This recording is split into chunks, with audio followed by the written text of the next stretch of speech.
The Burton Race family have already sold their souls to the bank in the name of their new business venture. It's quite scary, especially when you've got 6 kids and you're putting the house up. This week, D-Day's arrived. Goodbye, Satan. The food will be brilliant. And John and Kim's dream of finding the perfect balance between work and family life is put to the ultimate test. Got no pressure. This is Devon. I've come here for the lifestyle. So why did I open a restaurant? Because I'm nuts. Oh, hey, look at that!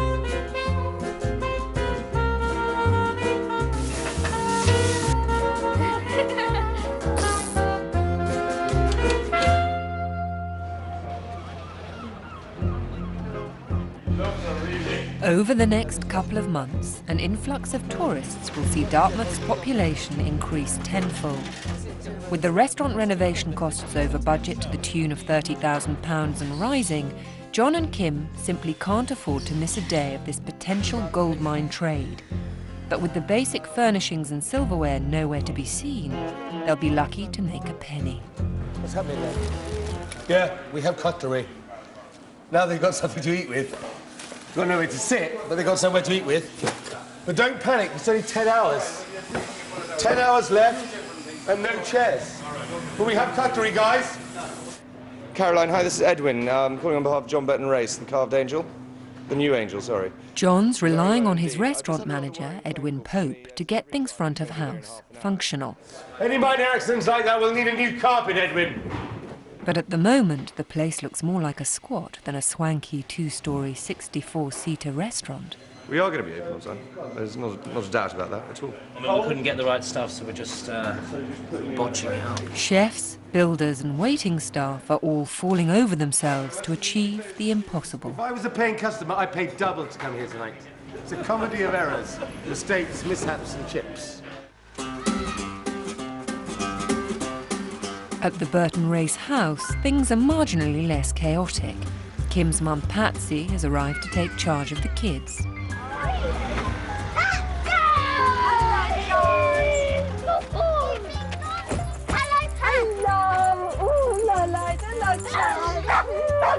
Can you take my care set, please, to my room? Here, look, already got what a beautiful house you live in. Hello, Olivia. Patsy. Patsy, what have you got in here? Presents. Presents for everybody. Amelia, show me that. Any more presents? Wait, Amelia, come here.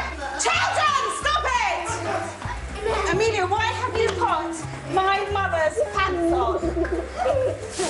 The baby's pants. Mum, she's got your knickers on. That's why I need help. The children are bonkers, just like their father. Bring us lots more presents. With Patsy in control at home, Kim will be free to help out in the restaurant tonight.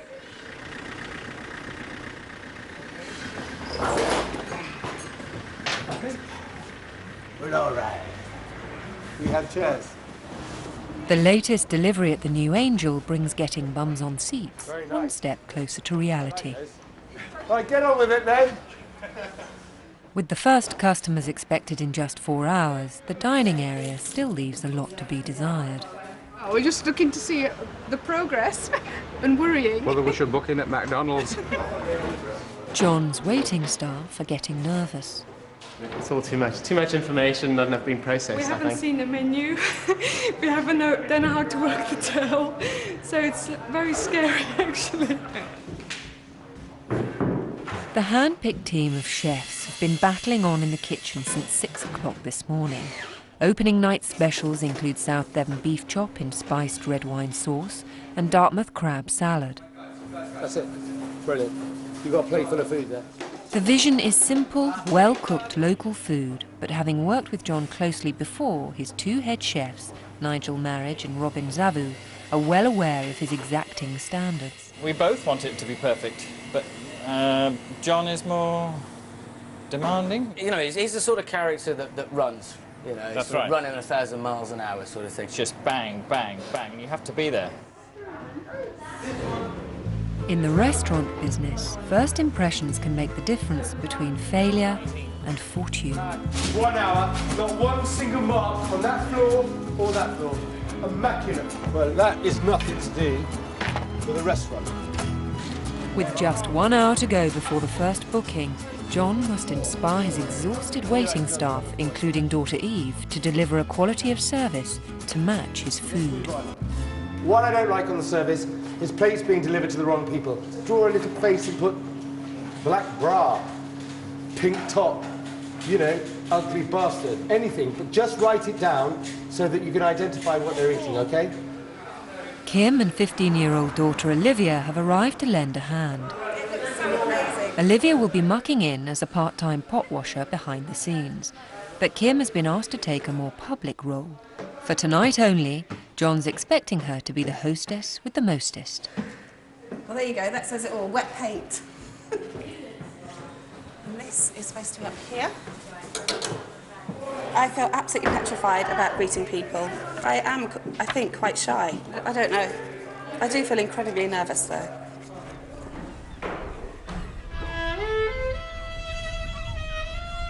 Tonight will be John's first time in charge of a kitchen for almost 2 years. There's got to be a beginning, and it's it. This is it. It's here, now. Just give it our best. At the very best you're going to get in Dartmouth is 9-10 months of fairly good trading. And if 2 of them have been allowed to go wrong, your chances of putting that right by the end of the year are zip.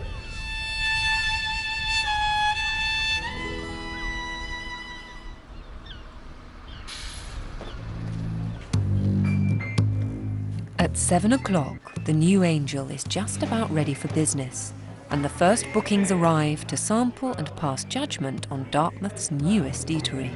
Yeah, very fancy, isn't it? Yeah. The waiting staff will be creating that all-important first impression. All of the front of house staff are brand new. They don't know me, they don't know the food, they don't know the place. All I'm asking them to do is give it their best, try as hard as they possibly can, and see if we can get the food out and make people happy enough that they want to come back. Chef's favourite beef. I love it. Service, are we all walking around looking beautiful tonight? Service, please. Samaj, 8 covers, please. Listen very, very carefully. 2 duck. 2 soup. 1 tart. 1 asparagus. John is taking control of the pass. Here he can act as the go-between for the orders coming in and the timing and quality of the food going out. There's the hot, there's the cold, and it's table number 2. Get it out of here. So on the lobster. Samaj, 1 chicken, 1 parfait, sorry. I think we've all forgotten how to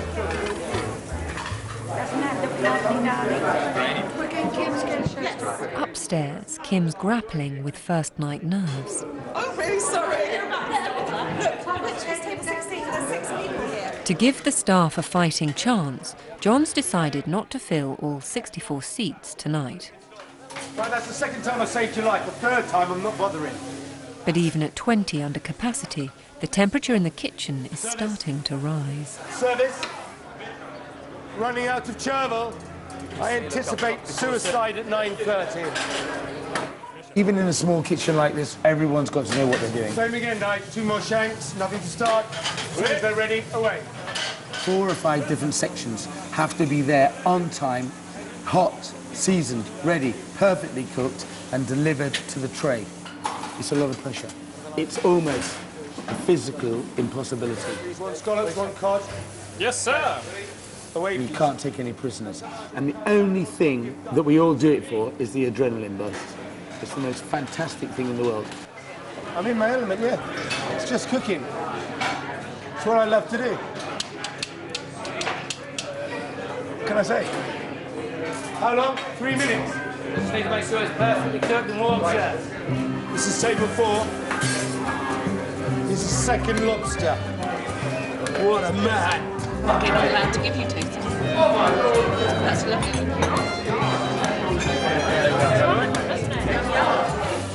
1 asparagus, 1 tart. Go. 15. That's 69. The food is flying out and the pressure's beginning to mount front of house. getting into these unnamed areas of puddings and coffees and coordinating the two at the same time. You have a raspberry mousse, you need the coffee. I don't know who owns coffee service, but they must go together. Right, right, he's coming along in a minute. Crab salad and the fish soup, and I'm losing my voice, I can't keep shouting. Now, I've directed people to the wrong table. Taken the wrong orders. I've never worked in a restaurant before. As service draws to a close, the restaurant's food stocks have all but been obliterated, and John takes leave of his kitchen to gauge his customers' all-important first impressions. The language was great. Is it? There's quite a few. Yeah, it's cabaret. We can now tell our friends about you. The food was perfection, it really was. Thank you very much. Absolute perfection. Fantastic. Is everything okay? It was just so nice, thank you. It was absolutely fabulous. Yeah, it wasn't bad, was it? Come on, be happy for God's sake. I'm happy. I'm just like coming down now. I've performed, now I'm relaxing. God. Julia, that was fantastic. Not bad for a first night. Thank you. Imagine having to work with that. It was a good first night, and it was a lot busier than I expected. Right, thanks, guys. That was a great service. I think we might have hit it right. We'll just have to wait and see. Despite the mad scramble to get the new Angel open, launch night has been an unbelievable success. 6:30, chef. 6:30. Can we make it 7? Yes, chef. Thank you. But day 3 sees events that knock the restaurant's future into serious doubt. 15% of the 2 days, 16 hours a day operation is gone. He's not a manager. What's he managing?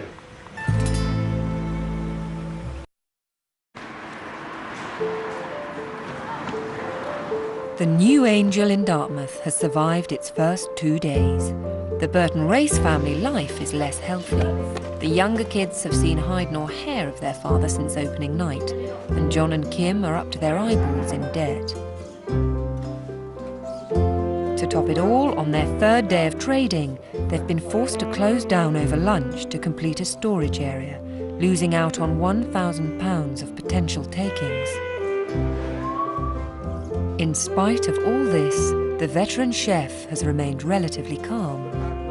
But this afternoon, restaurant manager Edwin Pope has really rattled his cage. You've had enough. Good luck. You'll need to. Yeah, can we just keep it calm, please? No. I'm working 16 hours a day, and so is everybody else. Do you want a business or not? So don't say calm. Calm, I'm not calm. We have 2 tills in there. John was going, we definitely served more food than the read I showed him last night. Bearing in mind I'd been up for 21 hours, I just pressed the wrong button, so it was just 1 till that gave a read, and you know, there's again press the same button on the upstairs till, and you know, all of a sudden another £1,000 appears. So instead of charging 2 times £16.50, he's charged £16.50 for 2. Cut that in half, that's £8.25. He cost me that to buy it. John's flown off the handle, and he and Edwin are parting company. The thing for the sake. Today was my chance to get on top of all this, so I could actually present him the correct figures and all the rest of it. He blew his top too early before I had a chance to do everything, and it's very unfortunate. 15% of the 2 days, 16 hours a day operation is gone. He's not a manager. What's he managing? I don't know, I mean, Craig, it's not for me to try and learn him anything and all the rest of it, but he's got the man management skills of a great white. Without a manager, John and his team are in for a rough ride. Okay, I don't want to run out of lobsters today. There aren't any lobsters, chef. Right, go and find some, get him to fish for them. Yes, chef. The cracks are beginning to show. Find a good swimmer. Get him in the frog suit, get him in the bay, there's 2 lobster pots over there full. Get him nicked. When we get on the guy, a couple of 100 candles. In the light of Edwin's sudden departure, John's managed to persuade old friends from London, Eamon and Michelle, to help out front of house until he can get a qualified replacement. Came down for the opening to enjoy ourselves on Thursday night. Everything went wrong this morning, and we said all hands on deck. We'll give John a hand tonight. So the till's open. And the till's open. which is great. And this is technology that you don't need to learn in about 2 minutes. Is that young fella here? Who's that? Yeah, she was over there. And there's another fresh face. 17-year-old catering student Matthew Buscombe has picked a hell of a day to be initiated into the pandemonium of evening service. Are you settling in all right? Yes, fine. So now you know the mussels on the menu? Yeah. Do you know how to cook them? Not sure. You're not sure? Yeah. Have you ever cooked mussels before? At college once. At college once? Yeah. And that's it? How did you do it? White wine and water. White wine and water? Yeah. Rubbish. Now, I'll show you how to do some nice mussels. Okay. You've got to make sure that they're spotlessly clean. The beard's off where the two shells join. Yeah. And there's no barnacles. No one wants to eat them. No. A little bit of olive oil in the pan, not too much, because you don't want the mussels to be greasy. And a little bit of butter. A few chopped onions, garlic, a bit of celery, chopped leek, OK? Right. Loads of white wine. Now, what's happening to the white wine? The alcohol's burning out of it. That's right. So the sauce isn't acrid, bitter. Yeah. Just keeping the fruit of the wine. About that much, OK? Right. Shake it over, and then we need some herbs. Thyme and bay leaf. Yeah. OK, I'll just put this on. It's quicker. About a minute. Keep all the juices, all the steam down into the mussels. Yeah. As they steam in the white wine, the mussels will slowly open. They're ready. A splash of cream. Don't put the chopped parsley in with the vegetables. It'll all burn and go black, and it'll be tasteless. This is just for flavour right at the end. They're starting to open up now. Do you like mussels? I've never actually tried a fresh mussel. When you cooked them at college, incorrectly, they didn't let you eat it. Why not? How can a chef cook anything if you're not allowed to taste it? That makes sense, does it? Use the mussel like this. Pull out. They're delicious, aren't they? Yeah. Good start. You did really well. Well done. Clear it up, Matthew. Okay. John has yet to break the news to his waiting staff that they have a new temporary management team with no restaurant experience between them. So, emergency action. I've asked a couple of friends of mine to give a hand with the tills. I'm asking you for your full cooperation, and let's have a good night. Michelle will be taking charge of operations downstairs. Upstairs, Eamon will be keeping a handle on things aided by Kim. Get out of it. Nigel's come up trumps and managed to land the last remaining lobsters in Dartmouth. They're fine specimens, but is the price tag right? Tell me they're nice and cheap. Can't tell you actually. How much are they? £297. For 30 lobsters? Yes, sir. 300 quid. That's nearly 10 quid a fish. No, sir. Well, we'll have to put the price up. Top quality produce means John's prices aren't cheap. With customers paying an average of £30 a head, they expect the quality and delivery of food to be second to none. Anything less, and they won't come back.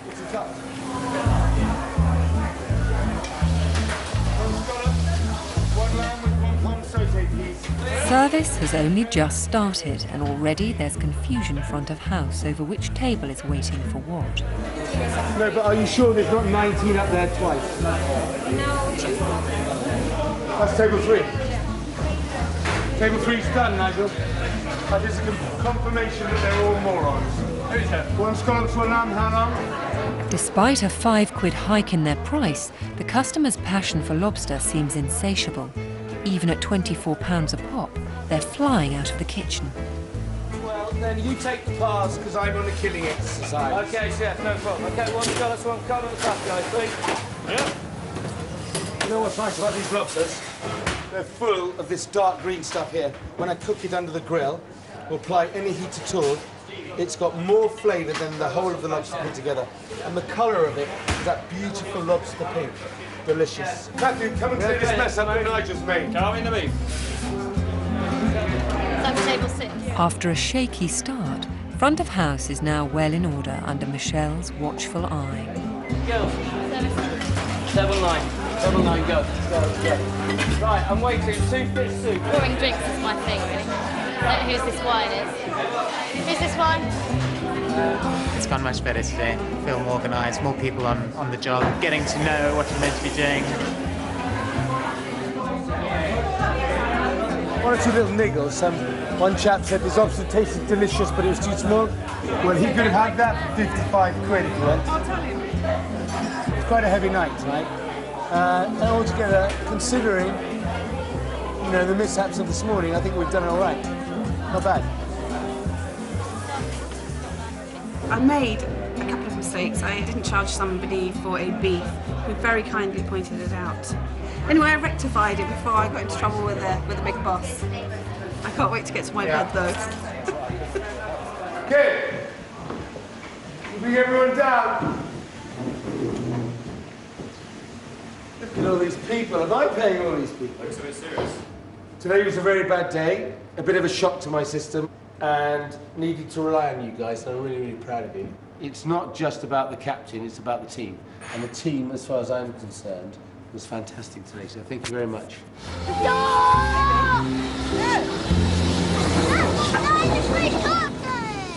The past few days have taken their toll on the Burton Race's dream of spending more time together as a family.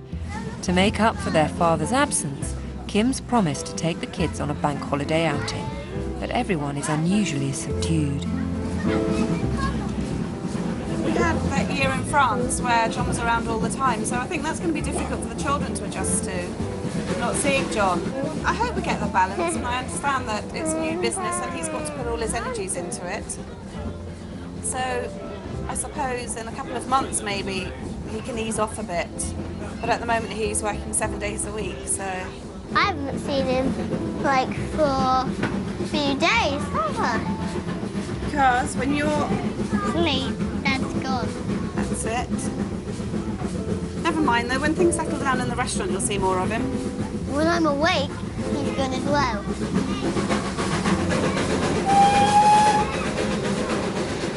Kim's decided that 3 days without a father is quite enough. If Mohammed won't come to the mountain will have to go to Mohammed. You got a jug there? There's a jug there, Steve. Yeah. Sunday's supposed to be a day of rest. Mum, would you prefer red or white? Well, I like red wine. The order for Kim's coming in about a minute and a half. With John too busy to join the clan, Charles takes up his position as head of the table. I feel like I'm in a normal restaurant. I feel like I don't own this thing. You don't own this thing?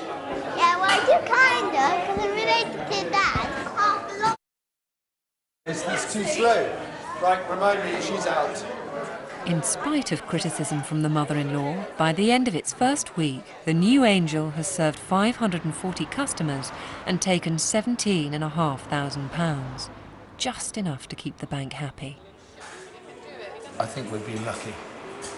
Very, very lucky. I don't think to be successful you can contemplate or anticipate failure. You just have to keep trying, I think. Next week, plummeting profits means John has to introduce a second sitting, and for his exhausted staff, that means double the work. We've got to turn the tables. If we don't turn the tables at the weekend, we have no business. That's next Thursday at 8:30. Next on 4, inspired by the bestseller, Tony Robinson is searching for the Holy Grail in the real Da Vinci Code.